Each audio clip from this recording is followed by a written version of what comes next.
Olá, meu nome é Cassiana, docente no Instituto de Química da Universidade de São Paulo, pesquisadora na área de Química Analítica e uma das coordenadoras do Grupo de Análise e Pesquisa em Espectrometria, o GAP. Essa será a segunda parte da aula de preparo de amostras para determinação elementar. Na aula passada, falamos sobre a via seca, ou seja, o procedimento de cinza para sólidos orgânicos e fusão para sólidos inorgânicos. E hoje eu vou apresentar a vocês a via úmida, que pode ser usado tanto no preparo de amostras orgânicas como para as inorgânicas. A decomposição por via úmida é classificada em sistema aberto e fechado, sendo que em ambos os casos o aquecimento pode ocorrer por condução ou por radiação micro-ondas. Seja qual for o caso, a sua aplicação é estendida para as amostras orgânicas e inorgânicas. O preparo de amostra por via úmida envolve uso de ácidos e outros reagentes na decomposição de amostras. Em geral, usa-se ácidos minerais concentrados, tais como ácido clorídrico, nítrico, sulfúrico, perclórico, fluorídrico. A escolha do ácido a ser empregado deve ser feita considerando-se algumas de suas propriedades, tais como a sua força, o ponto de ebulição, o poder oxidante ou complexante, solubilidade dos sais correspondente, grau de pureza e ou facilidade de purificação e, claro, os aspectos relacionados à segurança durante a sua manipulação. Dentre todos os ácidos, com certeza o ácido nítrico é o mais usado. Esse ácido tem o ponto de ebulição de 121 graus Celsius a 62,2% em massa-volume. É um ácido oxidante e, por isso, o mais usado na decomposição de materiais orgânicos. Os metais são convertidos em nitratos solúveis, permitindo, assim, determinações quantitativas. Mas, além do ácido nítrico, é muito comum o uso de outros reagentes ou misturas de reagentes, muitas vezes para associar suas características distintas. Por exemplo, é muito comum usar a mistura de um ácido complexante com um ácido oxidante, como o ácido fluorídrico com o perclórico, o ácido sulfúrico com o nítrico, entre outros. Pode-se ainda usar dois ácidos a fim de formar um composto muito mais reativo, como é o caso da água régia, uma mistura entre ácido nítrico e clorídrico na proporção de 1:3. Nesse caso, forma-se o cloreto de nitrosila, que tem alto poder de oxidação, e juntamente com o cloreto formado na reação, que é complexante, é capaz de decompor amostras mais difíceis. Em algumas situações, deve-se misturar reagentes para moderar a ação poderosa de um ácido sobre o outro. É o caso da mistura entre o ácido nítrico e o ácido perclórico. Nesse exemplo, o ácido perclórico é um oxidante muito mais poderoso do que o nítrico. Quando em contato com material orgânico, pode reagir de maneira violenta, causando inclusive acidentes. Assim, é comum que à amostra adiciona-se inicialmente o ácido nítrico para que esse possa reagir com os materiais mais facilmente oxidáveis. Somente após esse processo é que se adiciona o ácido perclórico, para que esse consiga terminar de reagir com a amostra ou com aqueles compostos que o ácido nítrico não foi capaz de fazê-lo. Outra situação envolve a substituição de um ácido por outro. Por exemplo, a mistura entre ácido fluorídrico e ácido perclórico, ou com ácido sulfúrico. A ideia nesse caso é eliminar o ácido fluorídrico usado na decomposição de amostras com elevados teor de silicatos, antes da análise instrumental. Para isso, adiciona-se um ácido com maior ponto de ebulição, como o ácido sulfúrico, e leva-se a amostra até a secura para garantir a volatilização completa do ácido fluorídrico. O uso de ácidos é importante para garantir a decomposição, mas isso não basta. É necessária uma fonte de energia, por exemplo, calor.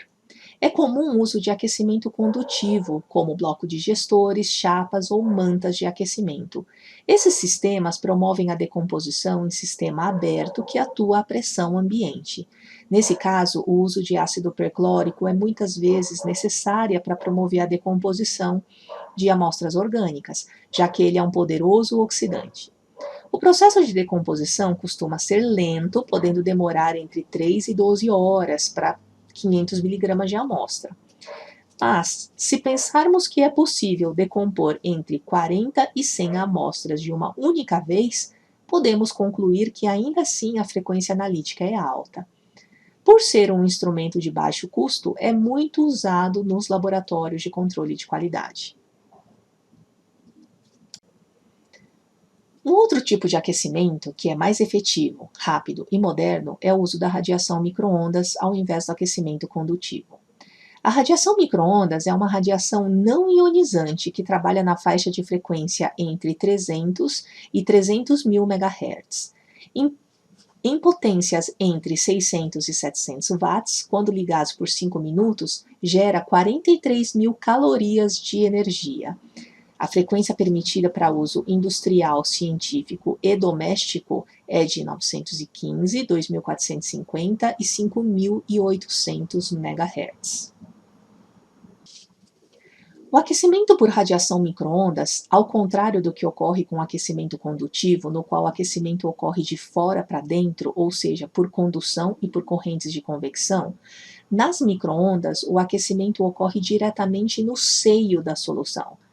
A radiação eletromagnética interage com os íons dissolvidos e com o solvente da solução, promovendo seus movimentos pela migração de íons e rotação de dipolos, que gera aquecimento em um tempo muito mais curto. Vamos ver em detalhes como ocorre o aquecimento. A interação com o solvente ocorre por meio da rotação de dipolo, causando um alinhamento das moléculas dipolares com os polos do campo elétrico. Vejam que nesse caso é importante que o solvente tenha dipolo, assim como a molécula de água tem. Quando a micro-ondas é aplicada, as moléculas polarizadas são alinhadas com os polos do campo eletromagnético. Quando o campo magnético é alterado, ocorre uma desordem nessas moléculas, liberando energia na forma de calor, que gera o aquecimento. Quando 2450 MHz é aplicado, o alinhamento e desordem se repetem 4,9 vezes 10 elevado a 9 vezes. Por isso, o aquecimento é tão efetivo. Outro fator que contribui para o aquecimento é a migração iônica. Nesse caso, tem-se o movimento eletroforético dos íons dissolvidos no interior da solução da amostra, movimento esse que é causado pela interação entre as espécies iônicas e o campo magnético oscilante das radiações micro-ondas. O atrito dos íons com o solvente libera calor, que acaba causando o aquecimento. Aqui estão um esquema e uma foto de um forno de micro-ondas focalizado. Esse sistema recebe esse nome pois a micro-ondas é focalizada ou direcionada para uma região do frasco por uma guia de ondas. Esse sistema trabalha a pressão ambiente. Na parte superior do frasco é colocado um dedo frio que serve para condensar os vapores da solução e minimizar a volatilização dos solventes. A grande vantagem desse tipo de sistema é uma maior flexibilidade na massa de amostra a ser empregada. Por ser um frasco aberto que trabalha a pressão ambiente, possibilita o uso de maior massa de amostra. Por outro lado, a eficiência de dissolução é menor, pois a temperatura é determinada pelo ponto de ebulição do ácido. Podem ocorrer perdas de analitos por volatilização e há riscos de contaminação, por ser um sistema aberto. Em geral, o consumo de reagente é bem alto. Para melhorar o desempenho, criaram-se o sistema fechado.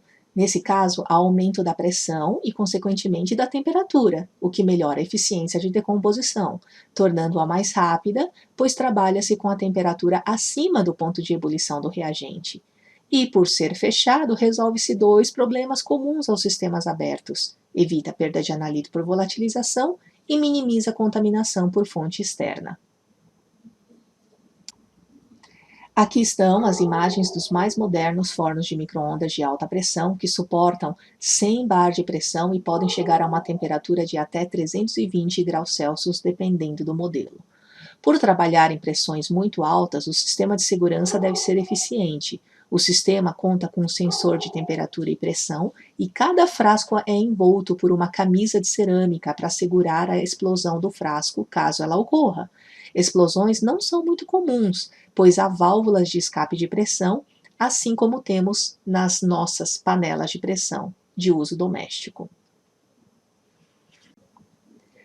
Com esse tipo de sistema, alcançaram-se várias características interessantes: menor risco de contaminação, digestões de boa qualidade, inclusive utilizando ácidos diluídos, menor geração de resíduos, decomposições relativamente mais rápidas, que levam entre 10 e 30 minutos, manutenção de elementos mais voláteis como arsênio, mercúrio e selênio, que agora não são perdidos pelo fato dos sistemas serem fechados, menor consumo de reagente, e ele ainda requer menor massa de amostra. Isso pode ser uma vantagem caso a disponibilidade de amostra seja restrita, mas ela também pode ser uma desvantagem caso haja necessidade de gerir massas altas para garantir a representatividade devido à sua homogeneidade.